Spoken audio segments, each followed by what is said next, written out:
Was I saved by pop-punk sellouts? I feel like I'm holding the nuclear football right now. The American dream is killing me. The American dream is killing me. When it's all double talk of conspiracy. The American dream is killing me.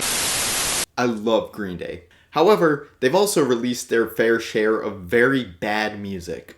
So when they announced their album Saviors was coming out early 2024, I was cautiously optimistic that they'd learned from their mistakes from Father of All and was hoping that this could be a real comeback album for the band. Although I think their punk days are completely behind them, I really hoped that they would lean more on their rock sound off of Revolution Radio and would leave behind the weird vocal distortion and group chants from Father of All. So, did this album deliver on my expectations?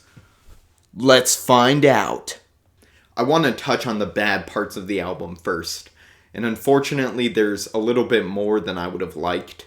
The song Bobby Socks really didn't do it for me. I see what they were going for, but the repetitive lyrics accompanied with Billy's kind of screaming voice just really didn't make it that enjoyable of a listen. One-Eyed Bastard, when it was released as a single, actually made me really nervous for the album. And yeah, in the end, it's not good. All of the lyrics in One-Eyed Bastard feel like they're trying way too hard to be intimidating, but they just come across as really, really cringy. And the stupid bada bang, bada boom, that part should have been cut entirely. And on top of that, the I Wanna Start a Fight melody doesn't do this song any favors. But those two tracks aren't near as bad as my least favorite track off the album.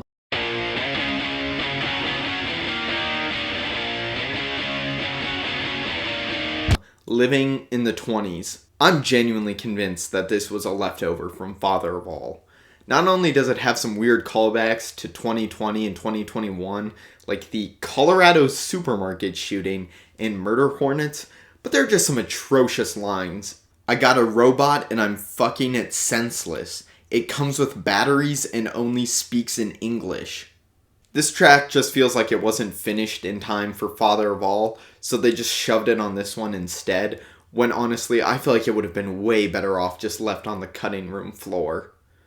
And of course, this album wouldn't be a modern Green Day album if it didn't have some terrible lines. I think some of the worst is whenever they would name drop a social media site. For example, off the main single, The American Dream is Killing Me, when he says TikTok and taxes, or will I ever see your face again, not just photos from an Instagram.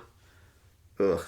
And their super edgy, biting commentary, bankrupting the planet for assholes in space. Wow! I can't believe you said that. Why didn't you say that on one of your Amazon Music exclusive events that you did? Fucking sorry. Also, this isn't necessarily a negative for the album, but all of the tracks are really short, with only one of them being over 4 minutes. Honestly, this isn't a huge problem. At least to me, because I don't want a lot of these tracks to stick around longer than they do, and I think some of the tracks I really enjoyed, I might have enjoyed less if they went on for another minute. The good parts! I love Look Mono Brains. I mean, there's a reason it ended up on my 2023 mixtape. It's a really short track, but it also doesn't try to be deep or profound at all, which I think really helps it. I mean, if you want to overanalyze it, you could be like, maybe Billy's overcompensating for the fact that he never graduated high school. I don't think it's that. I just think it's some dumb, kind of clickbaity self-loathing, but it's fun. It's about as close to pop punk as they get on the album. Coma City, despite having the pretty cringy assholes in space line, it felt like a more refined Graffitia for me. I really enjoyed Mike and Trey's background vocals on the track, and I actually thought the instrumental break was pretty solid. Corvette Summer was really good.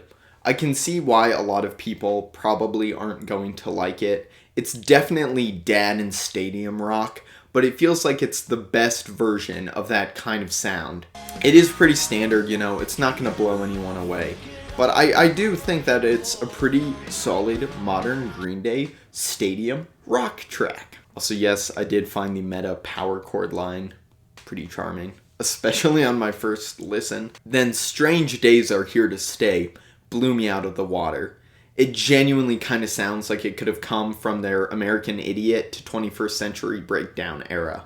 From the slow build-up to the first chorus, to the instruments cutting out for a line, even to the writing on the song, it just felt like this honestly was some of the best elements from that early 2000s era of Green Day. And I think that this is one of the best tracks they've put out in the last 10 years. And my favorite track on the album was... She's gonna bang her head like 1981. 1981! This song is just so fun. It reminds me of stuff like Too Dumb to Die or Youngbloods off of Revolution Radio. And as someone who really enjoyed that record, I think it's really good. It's non-stop action from the start to the end of the track. And even though it's nowhere near Green Day's spunkiest era, I think it's about as energetic as these guys can get now. And I'm satisfied with that.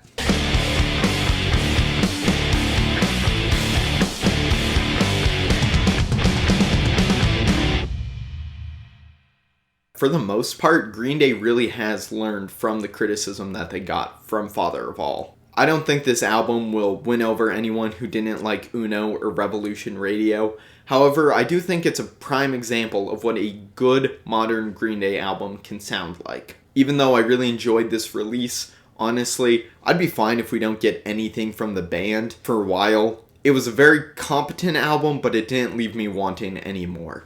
7 out of 10. Going green goblin mode. I'm going green goblin.